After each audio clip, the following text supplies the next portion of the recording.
Good morning, class. Today we will continue the chapter 1 natural resource. Yesterday I discussed what are the resources, kind of resources, and different things we discussed yesterday.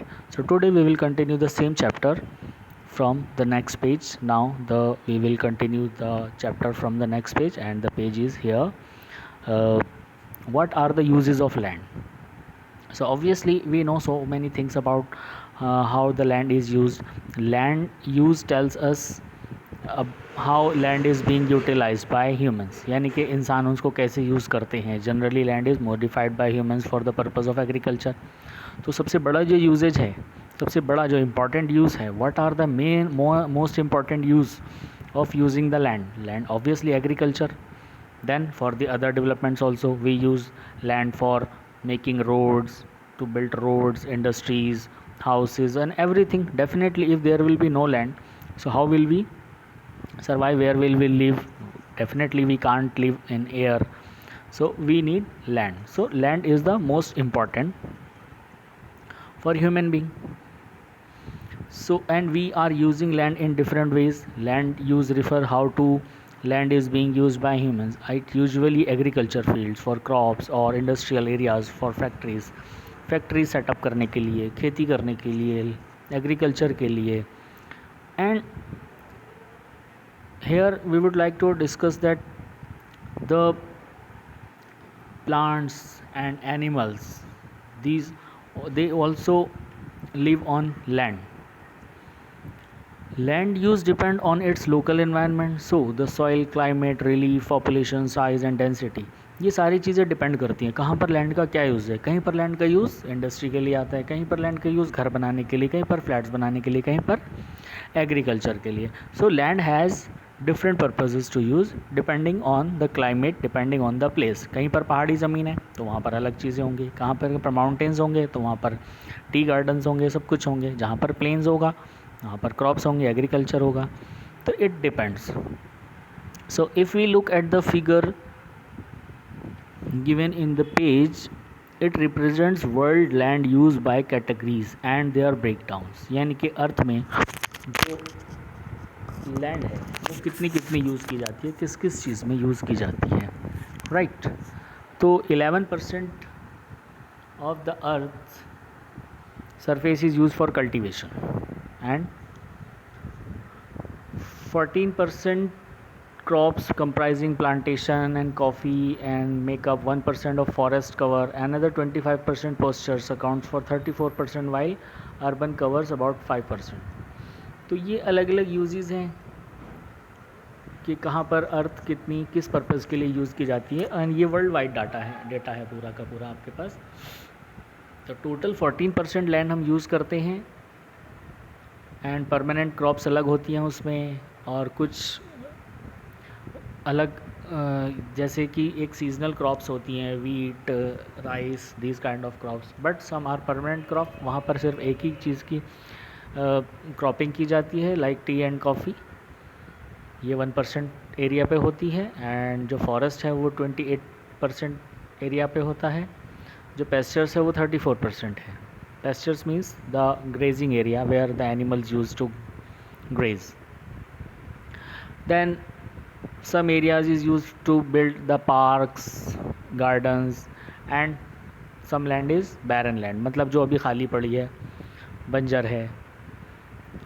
so if we talk about in India, अगर हम India की बात करें तो India में more than half of our land is used for agriculture. आधे से ज़्यादा हमारी जो ज़मीन है, लैंड है, वो एग्रीकल्चर यूज़ के लिए की जाती है. A proportion hardly seen in many countries. ये इस तरह का जो प्रोपोर्शन है वो हर कंट्री में नहीं है जितना कि इंडिया में होता है. And changing land use.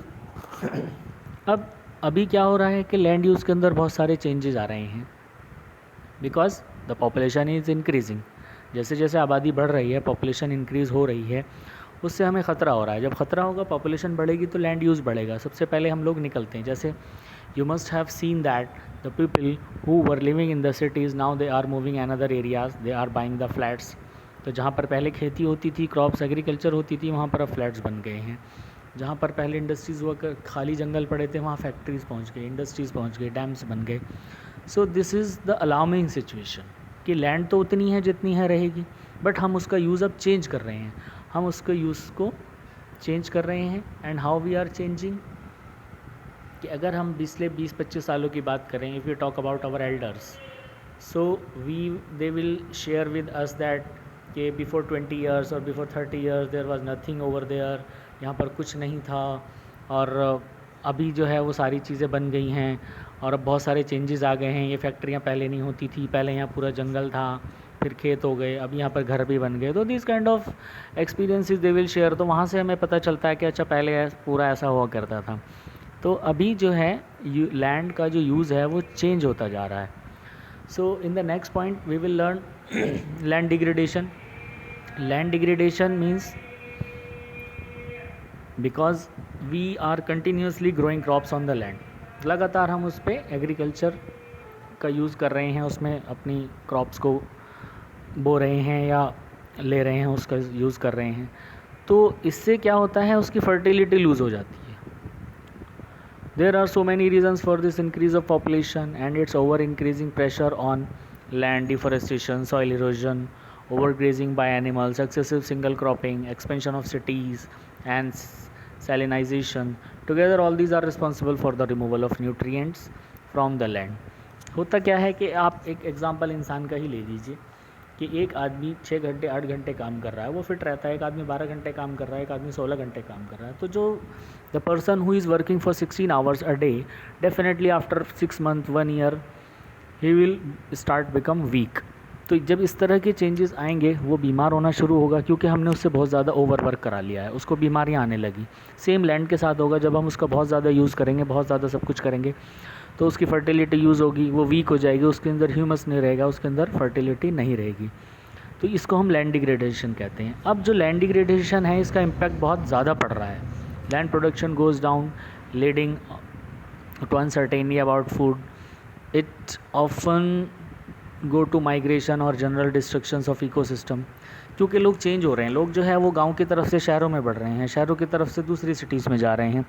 तो ये जो एक माइग्रेशन आ रहा है, जो चेंज आ रहा है, ये लैंड डिग्रेडेशन की वजह से आ रहा है. क्योंकि नए नए जो बिल्कुल बैरन ज़मीन थी, जंगल थे जानवरों के चरने के लिए, अब नहीं बचा है, ग्रेजिंग के लिए पेस्चर्स लैंड नहीं बची हैं, फील्ड्स नहीं बचे हैं, कल्टीवेशन बहुत ज़्यादा हो रही है. So these kind of changes.